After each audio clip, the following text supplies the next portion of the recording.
Welcome to Changing Higher Ed, a podcast dedicated to helping higher education leaders improve their institutions. With your host, Dr. Drum McNaughton, CEO of The Change Leader, a consultancy that helps higher ed leaders holistically transform their institutions. Learn more at changinghighered.com. And now, here's your host, Drum McNaughton. Thank you, David. Our guest today is Madeline Pumariega, President of Miami Dade College. For those of you who don't know Miami Dade, it's an innovation powerhouse, enrolling 125,000 plus students and creating new pathways for first-gen and low-SES students. In fact, the average age of their student is about 45 years old. In her current role, Madeline has prioritized working with business partners to identify the skills needed by key industries and tailoring higher education programs to match those needs. This intentional forming of strategic alliances and job pathways between companies and MDC students accelerates each graduate's ability to enter the workforce immediately. Driving her relentless pursuit is the passion to develop leaders and build thriving communities. She herself is a first-gen student, and she joins us today to talk about how MDC is embracing the three pillars of higher education for today's age: academic skills and knowledge, employability skills that include internships and apprenticeships, and digital skills such as AI. Madeline, welcome to the show. Thank you so much for having me. Happy to be here with you. Thank you. I'm looking forward to our conversation. You guys at Miami Dade College are doing some amazing things with preparing students for the future and aligning your curriculum to industry needs. Before we get into that, tell us a little bit about you and how you got to this position with such a great knowledge of this particular area. So I was born and raised in Hialeah, Florida, which is predominantly Hispanic community in Miami-Dade County. And my parents had come from Cuba, and at that time, many settling in that area. And so fast forward, I end up coming to Miami-Dade Community College then as a student athlete to play women's basketball. I signed a scholarship. And then, went on and came back to the college, spent about 20 years at the college from dean to a campus president, and then left Miami-Dade College after 20 years for two statewide roles. One of them was with a nonprofit organization called Take Stock in Children that helps kids across the state of Florida break the cycle of poverty through education, through a college education. And then I was appointed as the first Hispanic and female chancellor of the Florida college system. And so Miami-Dade College is part of Florida's college system that really is the workforce engine across the state. There are colleges that work with their community partners in making sure that each of the communities have the talent they need, and had an opportunity to lead that system and make Florida number one in higher education in that regard. And then the opportunity to come lead Miami-Dade College as the first female president presented itself in 2020. I was then selected, and it's been an honor and a privilege to get to come back home and lead an organization that's had such an impact in my life, but most importantly, such an impact in our entire community. Well, that's really an amazing story. Does your family still live in the Hialeah, Miami-Dade College area? They sure do. So it must be amazing. And I'm getting a little off track here, but I don't care. This is interesting for me. It must be amazing for your parents who were immigrants coming over from Cuba to see their daughter have such a great career and in helping other folks to break the cycles of poverty. Absolutely. When you grow up with immigrant parents, there's one thing that they instill in you, and that is hard work and respect and dedication, but most importantly, the education. Because when you leave your country and they take everything from you, the only thing they don't take is what you've learned. And so that was the motto, right? They can take everything, but they can't take your education. So my mom came to this country and then became a teacher, and was a teacher for 35 years in the local public schools. and my dad, a banker in community banking in Miami-Dade County. So our entire family stayed here, and, my uncles own businesses, and really it is the path to the American dream with hope and opportunity. So to be here, to serve our community, to be a role model for our students is really an honor, and, to be able to show what can happen with hard work and persistence and perseverance. It reminds me a lot of a guest that I've had on the show who I like to call a good friend, Russell Lowry Hart. He just recently, Russell. Okay, yeah. Yeah, Russell is a great friend. He's amazing. And, just having transferred from Amarillo College over to take over the Austin Community College District, to me, he's just a role model on what a college president should be. Absolutely. We've sat on a couple of panels together.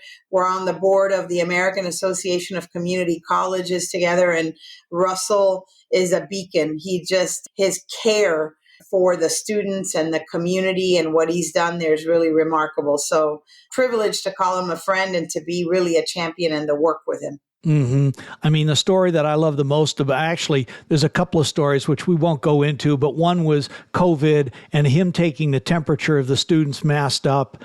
And then also at one point he had 99 students go homeless during one term, and only one of them dropped out. I mean, that's just amazing to be able to provide those resources, which are critical for low socioincome demographics and first-gen students.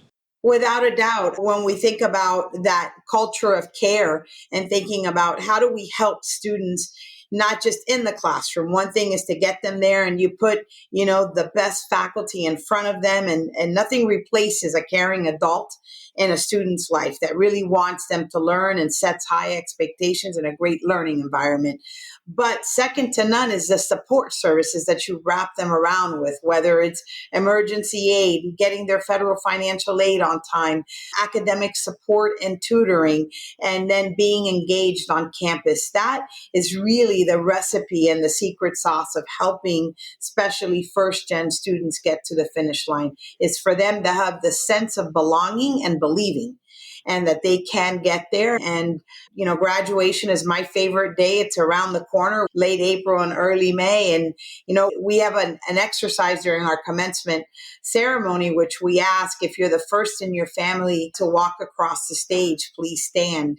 If you were working while you were studying, please stand. If you served our military, if you were a parent, and you can see all the students just begin to stand, right? And so when they walk across the stage, you know their story, the hard work and what it's taken for them to walk across the stage. And it's just a very special day. Oh yeah, I can just feel that, in my body right now, just that caring about it. I remember first accreditation visit I ever did, the principal at the school said, "What makes us different is we all believe in the same mantra. Kids don't care how much you know until they know how much you care." And that's what it's all about. And that's what it's all about. Exactly. So to be able to get to where you are right now in Miami-Dade, and you're doing some amazing things, you've had to come up against the negative perceptions of higher ed right now.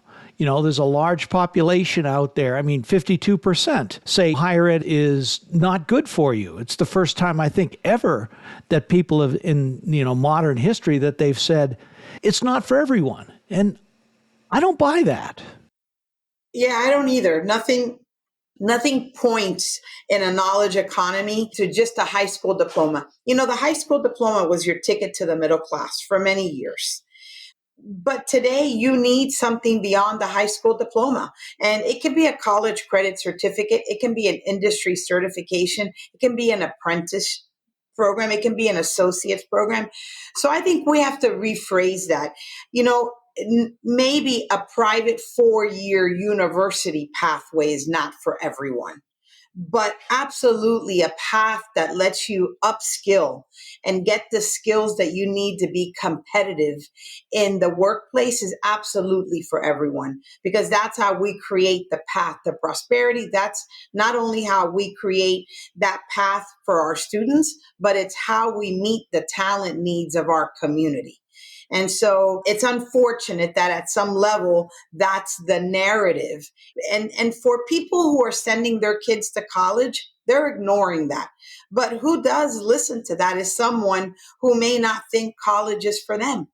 And they might think that you have to get into debt and not that there's financial aid available to them. They might think that college is super expensive, not that there's a community college in their community that's very accessible and affordable, and that there's scholarship programs to help. And so I think we have to continue to make sure that we prove the value of education and how important having a talented workforce is for the country and for the respective communities throughout our entire country. And it's like you said before, it's education. They can't take that away from you. They can take everything else, but they can't take that knowledge and that education. And the other piece with that is I go back to the AAC&U, the American Association of Colleges and Universities. They do studies every couple of years on what employers want in graduates. And the top skills, teamwork, critical thinking, the ability to analyze data and draw conclusions. I mean, how do you get that without a college education, whether it be a 2 or a 4-year? Correct. I mean, I really believe that students need to graduate from Miami-Dade College. It's our goal is that they can demonstrate the academic skills and those clear academic skills of computation and understanding history and writing and communication. But there's employability skills that they need to know. I call them future proof, because it doesn't matter where the future goes. If you know teamwork, problem solving, if you're dependable, if you have those great interpersonal skills, you're going to be future ready. And then the third set of skills, just as we see the future of work evolving, and particularly around technology and AI and cybersecurity, the digital skills.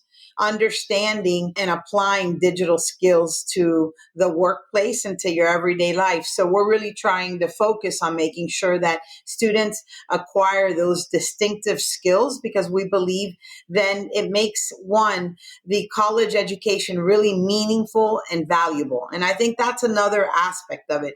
You see some studies out there of how many students who maybe went to a 4-year degree or institution and they're underemployed.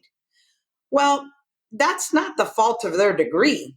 That's a little bit of the employability skills and the digital skills. Did you have the next set of skills to be competitive in the workplace? It may not just be a degree. It may be all the other things that you do in the process of gaining that degree, working part-time while you're studying, being in leadership opportunities, volunteering, getting an internship, being part of an apprenticeship program. So lots of other value that we have to make sure that students know about, and that we partner with our industry leaders to give those opportunities to students so they can see the high value of coming to college and getting that education.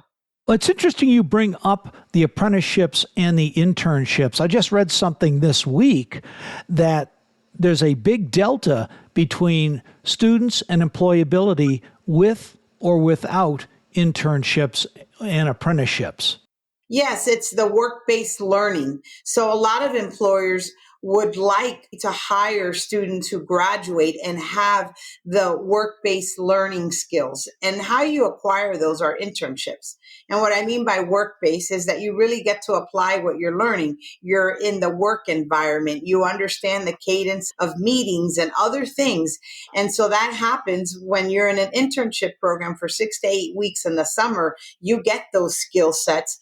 And if your path to a degree is through an apprenticeship, or your certification is through an apprenticeship, you get it because it's really that on-the-job training while you're learning as well. Mm-hmm. And I want to cycle back to those 3 skills that you talked about just a bit ago, the academic skills, the employability skills, and the digital skills. These skills, I think that is a great way to break down what graduates need to have. I mean, you need to have knowledge, which you get from the academic skills. You have to have the employability, how do you work with people, et cetera.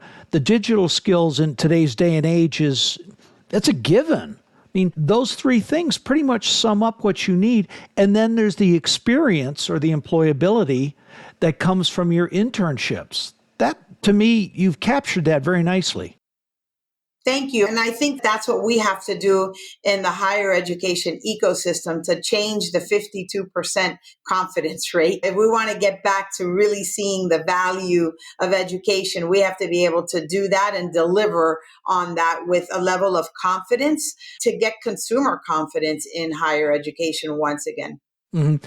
And one of the things that really impressed me when we spoke last week was how Miami Dade has embraced AI with other institutions. It's like, stay away, this is academic plagiarism, et cetera, et cetera.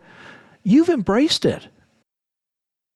We have. When I became president in January of 2021, that fall, we had 500 of our faculty go through artificial intelligence workshops and learn what artificial intelligence was about, how it was evolving. So think about this is 2021. In 2022, we set aside some funds to have our faculty write grants on how they could use AI to enhance student success and learning outcomes. And so we awarded faculty who wrote those grants ways to be creative and use AI in the classroom.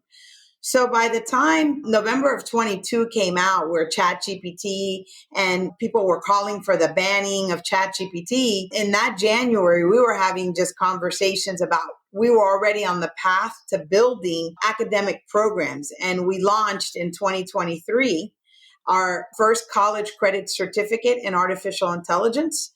We launched an associate's in science in artificial intelligence, and we launched the first bachelor's in artificial intelligence approved in the state of Florida.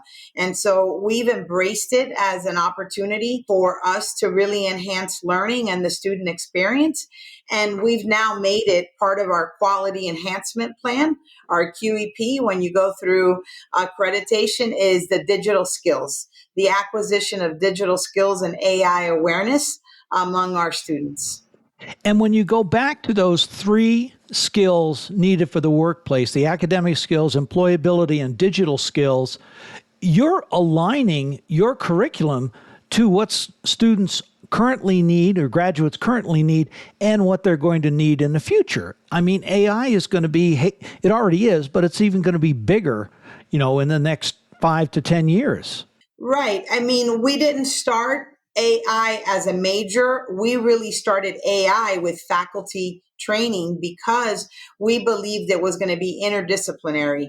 AI is changing the way that we work, the way that we learn, travel, healthcare, everything. So we wanted our nursing faculty to know about artificial intelligence platforms, improving patient outcomes, so that way they could, inform their students. And now nursing students have access to AI, not just our technology students.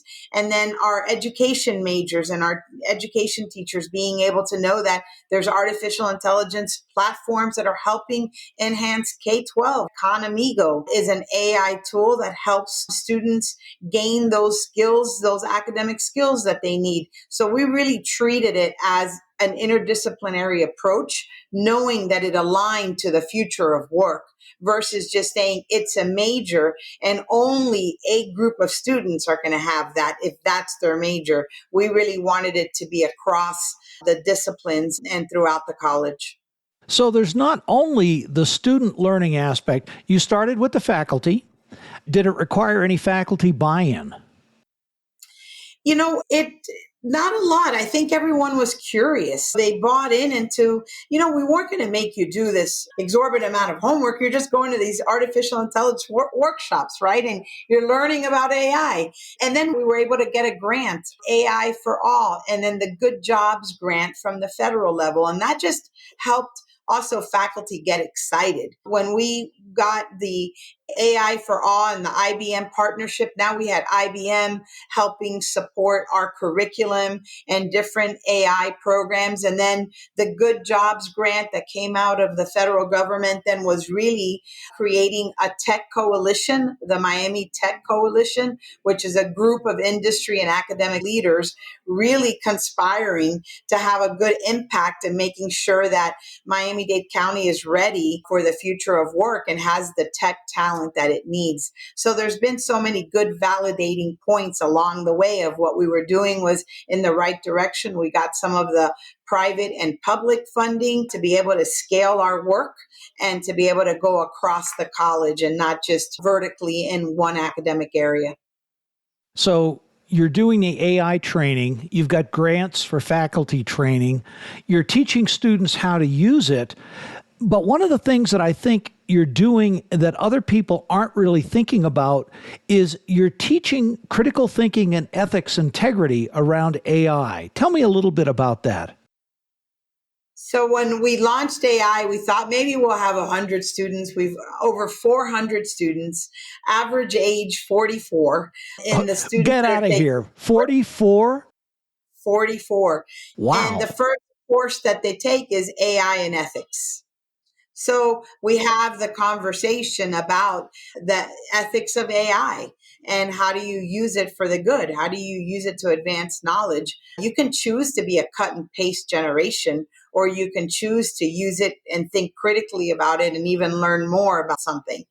I think understanding the difference between generative AI, which is going to be very hard to regulate. It's the internet. It's trying to put that genie back in the bottle is not going to happen.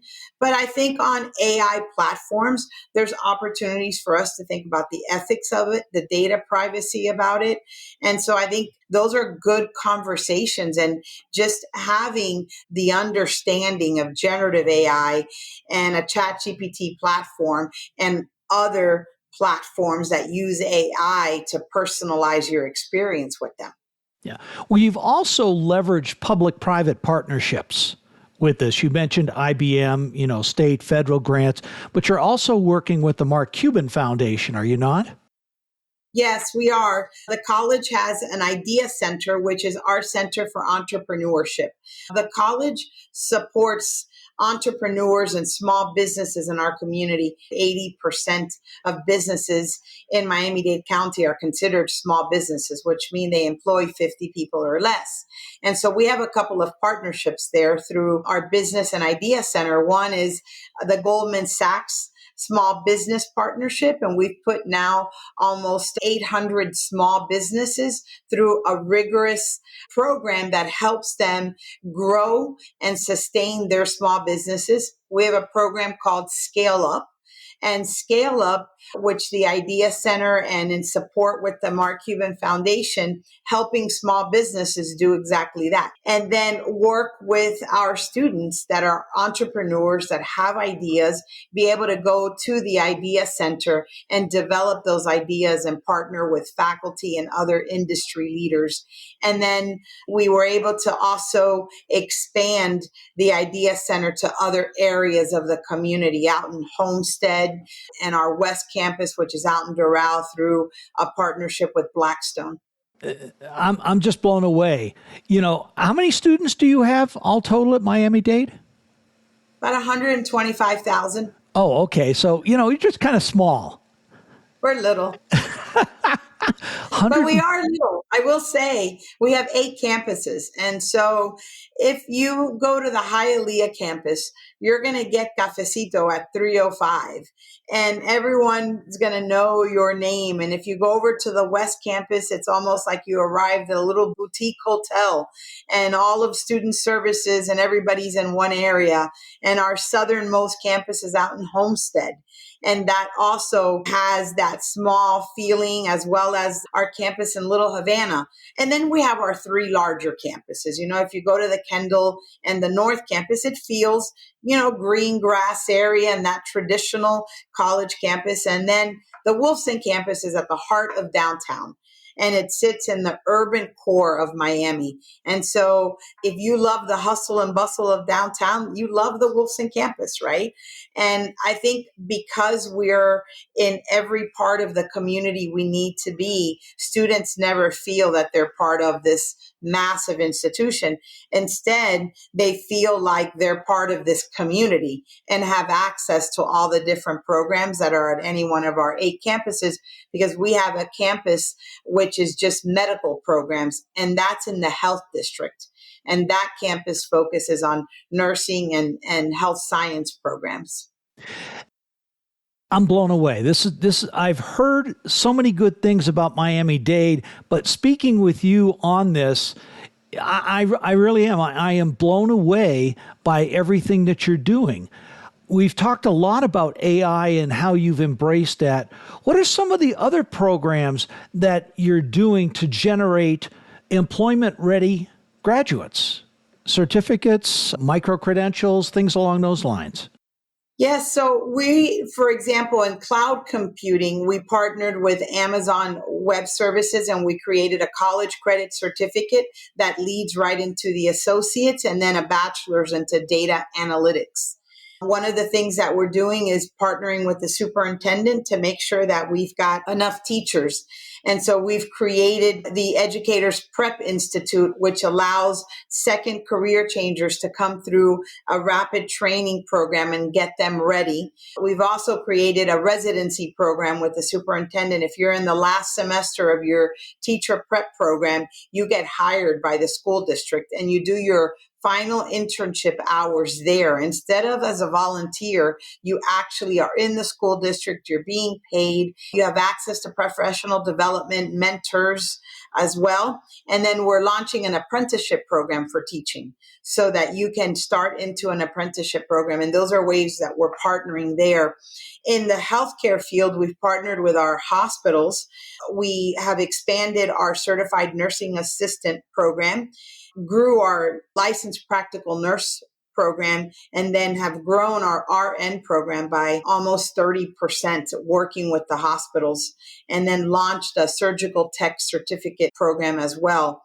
And so I think in all of the different areas, we're really working to meet the employers where they are, whether it's in banking and finance through an apprenticeship program or whether it's the Construction Trades Institute. We just got an EDA grant and the state invested in a job growth grant where we'll be able to really do MDC builds and have students in those important trade pathways, as well as in robotics and semiconductors. And so doing that stuff around the workforce.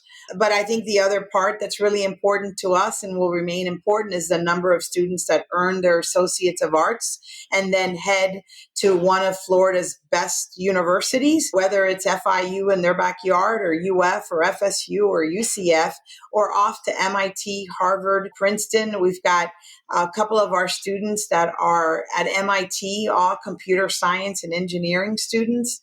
And so I think that remains still really important to our mission. So not only are you providing a pathway for jobs through, whether it be short-term, long-term, et cetera, you're also providing an excellent pathway to a 4-year degree to something else. Correct. Our 2+2 articulation agreement in Florida is really the national model, where if you take an English 1101 here, it's the same English 1101 as the University of Florida. We have the common numbering system, which ensures that students don't have a loss of credit in that transfer pathway. We're working knowing that so many of our students want to access the 2+2. It's affordable. They get to stay home for 2 years. Our tuition is very affordable and with high quality faculty members preparing them for the universities. And then they get to finish those final 2 years. And we expose our students to undergraduate research so that when they arrive to the universities, they're not at a loss that the freshman or sophomore might have had a research opportunity, but here working through our School of Science and others doing undergrad research as well. Wow. We could spend another hour and a half talking about all this stuff. Yeah, look, our motto is BMDC. I love everything that we're doing at the college and really the world-class faculty and staff and leadership team that is along with the ride. They're innovating, coming up with new ideas, and it's great to be able to say, yeah, let's do it. Let's try. Why not? Let's build this program. We launched a scholarship program for local students. We not only had the Honors College scholarship, but we launched the Presidential Scholars and Rising Scholars, which provide high achieving high school students a path to Miami Dade College tuition free. And we just launched with the county mayor a program called Future Ready. And it's going to also allow every high school resident that graduates in Miami-Dade County the opportunity to earn their associate's tuition free, regardless of what their GPA. It's a great last dollar program because it's really intended to help the working class and middle class families that might think that college is out of reach for their child. And we want to say it's within reach. And we've got great dual enrollment programs with our high schools to get those students ready and prepared and hit the ground running when they come to Miami-Dade College. Yeah, that's fabulous. Programs of helping the high school students get ready reminds me, Madeline Atkins from Mary Cavendish College, which is part of the University of Cambridge, has the same kind of program. And right. You think about Oxford, you think about Cambridge, and you think, elite prep schools, et cetera. No, Mary Cavendish admits 90% of its enrollment from public high schools. Oh, that's fantastic. Love that. And that's, it's not unlike what you're doing there at Miami-Dade. Well, this has been a fabulous conversation. I really appreciate your taking the time with us. Is there anything that we haven't covered that you are especially proud of? Miami-Dade College is democracy's college, and because it's about hope and opportunity, and we serve as our community's workforce engine and our cultural engine too, because we have programs like the Film Festival and Book Fair that are also critically important to our community. That's great. To wrap up our closing questions, as we always do, 3 takeaways for your fellow presidents and boards. I think number one is the importance of working with industry partners and helping align those workforce programs to what they need, opening the doors to them to make sure that they know that they're partners in the work with us because they'll serve as our champions. Mm-hmm. I think the other is, to me, one that's really important, setting out your strategic priorities and then making sure that your budget aligns to those values. And so if you're really thinking about reimagining student success, how are you going to do it? And is your budget aligned to that, as well as academic excellence and everything else? And I think the third, so critical and important, is that the human capital, our employees, leading with a culture of care. I really believe that if we want our institutions to be transformative, if we're transforming our students, we have to make sure that our folks on the ground every day feel the appreciation and the care so that they can do the great work ahead of us. Yep. People don't care how much you know until they know how much you care. That's right. 100%. So great. Well, thank you so much. What's next for you in MDC? I mean, you've got so many different things going. We could probably devote another half, 3/4 of an hour to just talk about this. We'll continue to do the great work we're doing. We'll build out, I'm sure, more workforce programs as the community needs it. We're hyperly focused on really reimagining that student experience, that students have that type of Amazon experience when they come to the college, easy for them to get their classes, get everything transformed. And we believe, focused on academic excellence and innovation, we're going to continue to increase our success rates among our students and make sure that they've got the credentials that they need for the future. Well, Madeline, thank you so much for being on the show. I've thoroughly enjoyed our conversation. I look forward to having you back on the show another year or so to tell us about what other new things you've done beyond AI. Anytime. Thank you so much. Take care. Thanks for listening, and a special thank you to our guest, Madeline Pumariega. and for her sharing with us what Miami Dade College is doing to ensure its graduates are workforce ready, and how it's embraced AI instead of what most colleges have done, push it away.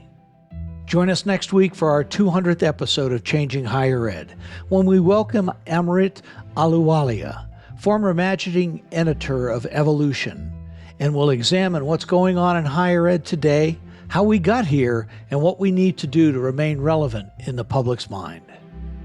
Thanks for listening. See you next week. Changing Higher Ed is a production of The Change Leader, a consultancy committed to transforming higher ed institutions. Find more information about this topic, along with show notes on this episode at changinghighered.com. If you've enjoyed this podcast, please subscribe to the show, and we would also value your honest rating and review. Email any questions, comments, or recommendations for topics or guests to podcast@changinghighered.com. Changing Higher Ed is produced and hosted by Dr. Drum McNaughton, post-production by David L. White.